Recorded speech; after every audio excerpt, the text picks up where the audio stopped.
지금까지 경제 얘기였다면 이번 한미 정상회담의 외교안보 이슈, 특히 핵 추진 잠수함을 공개적으로 요청한 이재명 대통령 얘기를 해보겠습니다. 일단 오늘 오전에 트럼프 대통령이 곧바로 우리나라의 핵 추진 잠수함 건조를 오케이했다, 승인했다는 게 가장 최신 뉴스겠죠. 화면부터 만나보겠습니다. 제가 그 필리조선도 가봤는데요.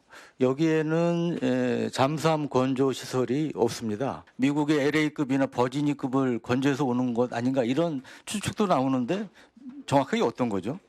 오늘 새벽에 나오는 그 안건이기 때문에 저도 또 파악을 해봐야 되겠습니다만은 이 문제에 대해서는 한미 간의 추가적인 논의를 반드시 해야 될 거로 생각하고 있습니다.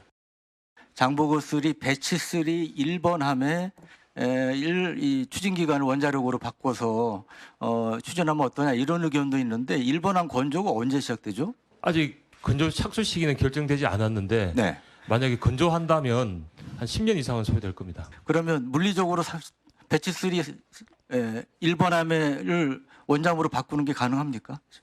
아직 그 1번 함을 어떻게 건조할지는 결정이 안 났는데 결정이 난다면 한 10여 년 정도 소요되기 때문에 지금 결정하더라도 30년대 중반 이후가 될 겁니다. 이제 10년 정도 뒤에야 이제 트럼프 대통령이 오케이 했다는 전제로 전력화가 될 수 있다는 해군 참모총장이 얘기했습니다. 이현정 의원님. 조금 전에 나온 중국 입장부터 살펴볼게요. 우리 이재명 대통령이 트럼프 대통령에게 오찬회동 때 공개적으로 요구했던 핵 추진 잠수함, 한미 비확산 의무 이행을 희망한다. 의미심장한 중국이 반응을 쏟아냈어요? 중국이 조금 불편한 심기를 표현한 것 같습니다. 한미 정상회담 때 이재명 대통령이 모두 발언을 통해서 북한과 중국 쪽이라고 이야기를 했어요. 그걸 겨냥해서 감시하기 위해서 우리가 핵 추진 잠수함이 필요하다라는 이야기를 공개 석상에 했습니다. 저는 이 중국이라는 두 단어가 들어간 게 꽤 의미가 있다고 봅니다. 결국 이거는 이제 미국 측이 원하는 사실상 이제 대중국 관련된 것들을 한국이 떠맡겠다라는 그런 측면도 있는 것이고 굉장히 중국 측을 어쩌면 자극하는 측면이 될 수 있겠죠. 아마 우리가 사드 파동 때 아마 다 느끼셨을 겁니다. 그만큼 중국은 굉장히 예민한 그런 상황입니다. 자, 그런 상황에서 이제 핵 비확산 의무를 철저히 이행해야 된다. 사실은 이번에 우리가 가지고자 하는 것은 SSBN이 아닙니다. 즉 핵무기를 탑재한 핵 잠수함이 아니에요. 그냥 핵 추진 체만 가지고 있는 잠수함이고 재래식 미사일이 들어가는 거거든요. 그러니까 잠수함 능력이 더 확연히 좋아질 수 있는 핵 추진 잠수함인 거잖아요. 그렇죠. 이럴 경우는 사실은 NPT, 즉 핵확산 금조약을 따를 필요가 없습니다. 충분히 가능한데 그럼에도 불구하고 지금 중국 측이 핵 비확산 의무를 이행하라고 이야기를 한 것은 이것이 조금만 하면 바로 이제 핵 전력으로 연결될 수가 있는 거거든요. 이제 그런 부분에 대한 이제 견제를 중국 측이 하고 있는 상황입니다. 그렇지만 문제는 중국도 핵 잠수함들을 많이 가지고 있지 않습니까? 제가 알기로 한 10개 정도 가지고 있는 거 알고 있는데 그렇다면 중국은 우리를 수시로 지금 감시하고 있는데 우리 같은 경우에 무방비다? 뭐 그건 말이 안 되는 거죠. 그런 상황이기 때문에 우리도 지금 뭐 한 10년 보는 것 같습니다. 그만큼 우리 입장에서도 보면 사실 우리는 삼면이 바다기 때문에 충분히 저런 어떤 전략을 가져야 된다는 건 오래전부터 사실은 계획했던 부분입니다. 오래전부터 계획한 걸 이재명 대통령이 트럼프 대통령이 공개적으로 얘기했고 오늘 오전에 트럼프 대통령이 승인을 했다. 호주는 이미 도입을 승인했고 일본은 추진 중이다. 한국 이번에 이렇게 바뀌었습니다. 북한은 건조를 주장하고 있고 러시아 갖고 있고 중국 갖고 있고. 이상한 교수님 전문가시니까 이게 중국이 이렇게 오늘 오후에 딴죽을 거는 이유가 그만큼 우리가 핵 추진 잠수함을 보유하게 되면 동북아시아에서 미국 대신 중국에 대한 감시망이 더 활성화될 수밖에 없기 때문에 중국이 이런 반응을 내놓는 겁니까? 중국 입장에서는 그렇게 느낄 수밖에 없고요. 사실 이런 핵 잠수함 기술 협력이라고 하는 것은 군비 관련한 과학기술 협력이 어떻게 본다면 최고 단계라고 말해도 과언이 아니라는 생각이 듭니다. 2차 세계대전 당시에도 미국과 영국이 소련이라고 하는 같은 연합군임에도 불구하고 끝까지 이런 과학기술 협력을 안 했던 부분이 소련에 대한 의구심 때문이었거든요. 근데 이번에 트럼프 대통령이 우리에게 이러한 것을 합의해 줬다는 거, 물론 아직은 좀 지켜봐야 됩니다. 이게 어느 수준이고 어느 정도 속도로 진행될지는 지켜봐야 되겠지만 동아시아 보시면 일본도 VLS라고 그래가지고 미사일 수직 발사 핵 잠수함을 기획 중이고 뭐 이런 상황 속에서 우리도 여기에 이제 트럼프 대통령이 협력을 표했고 따지고 보면 동아시아가 이제는 핵 잠수함이 오가는 그러한 어떻게 본다면은요 서로를 두려워할 수밖에 없는 그러한 상황이 되고 있습니다. 아무튼 이러한 협력이 중국 입장에서 본다면은 부담스러울 수밖에 없고 우리에 대해서 조금 우려하는 입장을 표할 수밖에 없다고 생각이 듭니다. 근데 이상한 교수님, 야권 일각에서 무슨 얘기를 하냐면 뭐 좋다, 핵 추진 잠수함 우리가 요구할 만하고 당연히 그래야 된다라고 하는데 대통령이 이걸 공개적으로 얘기하면서 곧 있을 한중 정상회담에도 부정적인 영향을 끼치는데 너무 표면적으로 요구한 건 아니냐는 비판도 있는데 개인적으로는 어떻게 생각하세요? 조금 워딩을 조금 조심할 필요는 있었다고 봅니다. 왜냐하면 11월 1일 날 이제 우리 한중 정상회담을 하는데 그게 원만하게 가기 위해서는 그럴 의미가 있는데 우리가 워낙 한미 그 관세 협상이 다급한 측면도 있었고 트럼프 대통령으로부터 얻어내고자 하는 것의 또 핵심적인 부분의 하나였기 때문에 오찬회담에서 선제적으로 얘기할 정도로 우리에게 있어서는 비중 있는 그러한 의제였기 때문에 저는 충분히 가능한 입장이었다고 말씀드릴 수 있습니다. 야당의 해석, 핵잠수함, 관세협상 이 평가도 한번 듣고 와서 관련 얘기를 나눠보도록 하겠습니다.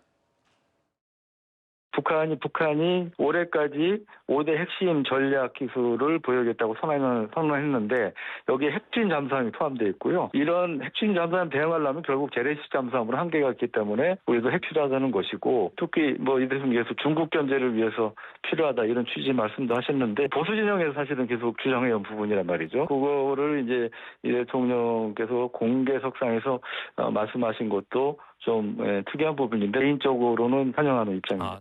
왜냐면 사실 그게 뭐 북한 견제용이라기보다는 중국 견제용이니까 이재명 정부가 그동안 보여왔던 그 뭔가 좀 친중 노선과는 좀 배치되는 느낌도 사실 좀 있긴 있었거든요. 미국 내 법 개정도 해야 되고 후속 과제들이 있지만 일단은 선방한 협상이다 저는 이렇게 평가합니다.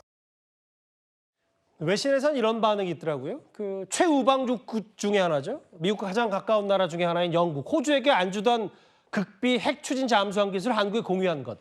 이걸 좀 의미 있게 평가하는 외신들도 있어요. 당연히 의미 있게 평가하죠. 우리가 이제 핵 추진 잠수함을 갖는다고 하는 건 해군이 사실은 저도 해군 출신이잖아요. 해군이 오랫동안 대양 해군을 꿈꾸면서 추진했던 거예요. 이게 디젤 잠수함 같은 경우에는 속도도 느릴 뿐만 아니라 음파 탐지를 통해서 금방 이게 파악이 돼버려요. 적국에 의해서. 계속 예를 들면 잠수함이 어디 있느냐를 찾아내는 방법 중에 하나가 음파로 찾아내는 경우가 많거든요. 근데 이게 소음이 적기 때문에 잠행을 오래 하면서 작전을 오랫동안 수행할 수 있고 적의 깊은 곳까지 침투가 가능하기 때문에 우리에게 반드시 필요한 겁니다. 그리고 영국이나 호주에도 안 주던 걸 우리나라에 줬다고 했던 것은 중국을 견제한 게 분명히 있죠. 근데 우리나라 입장에서는요. 중국도 잠재적인 어떤 그 대응 국가 중에 하나예요. 북한이 물론 우리의 주적이지만 다른 나라들이라고 해서 일본이든 중국이든 언제도 우리는 군사적으로 분쟁이 일어날 수 있는 가능성에 대해서 대비해야 되는 거 아니겠습니까? 우리가 먼저 어느 나라를 침략하지는 않지만 다른 나라에서 어떤 분쟁이 일어났을 때 우리에게 위험이 오면 우리는 당연히 대응해야 되는 게 우리의 입장이기 때문에 중국을 견제한다고 하는 것 자체가 잘못됐다고 보지 않아요, 저는. 그것도 일본도 중국도 다 우리가 만약에 우리에게 어떤 위협이 되면 어떤 형태로 우리는 대응을 해야 되는 거 아니겠습니까? 그런 차원에서 본다면 설득력이 있을 거라고 저는 생각해요. 그리고 보수 진영이나 국민의힘에서도 계속 핵 추진 잠수함 만들어 달라고 그렇게 계속 추진을 했는데 이 대통령이 중국이 얘기했다고 거기에서 비판도 입장 내면 저는 안 된다고 보고요. 야권에서는 핵잠수함 핵 추진 관련해서 표면적으로 비판 목소리를 표면적으로 낸 건 없어요. 한중 간에 대화를 앞두고서 그런 얘기한 게 너무 성급하다 이런 얘기도 하면 안 된다고 저는 봐요. 대통령이 그 부분도 충분히 설명할 거예요. 중국에. 시진핑에게 설명할 거라고 저는 보고요. 우리는 어떤 다른 나라를 침략하거나 아니면 먼저 선제 공격할 의도가 없는 거잖아요. 방어적 수단으로 이루어지는 것이고 중국도 그 범위 안에 포함되어 있다고 저는 봐요. 물론 중국이 우리를 공격하지 않을 거라고 저는 생각하지만 그런 경우가 생기면 우리도 대응을 해야 되는 거죠. 그런 차원에서 진행되는 것이니까 또 이재명 대통령이 그런 부분을 충분히 설명하고 한중 그 회담에서도 그런 부분에 오해를 풀 수 있을 거라고 생각합니다. 이런 부분일 거예요. 트럼프 대통령이 그런데 오늘 아예 콕 집어서 얘기한 조선소가 있어요. 필라델피아의 필리 조선소를 거론했는데 저는 이상한 교수님께 이 질문을 드리고 싶어요. 이게 그러면 여기서 이 핵 추진 잠수함을 만들어서 가져가라는 거잖아요, 한국에. 예, 예. 그러면 이게 메이드 인 USA로 가져가라는 건데 그러면 알고 봤더니 여기에는 방사선 점검 장비도 없고 우리 군 당국에 따르면 잠수함 건조에 필요한 시설이 없다는데 그럼 여기서 어떻게 만들어서 우리 쪽으로 어떻게 가져와서 오케이만 했다고 해서 다 되는 문제가 아닌 것 같아서요. 그래서 시일이 좀 걸릴 일이고요. 지금 예. 팩트 시트에도 뭐 구체화된 얘기가 없기 때문에 우리가 좀 지켜봐야 될 부분이라고 생각이 듭니다. 예.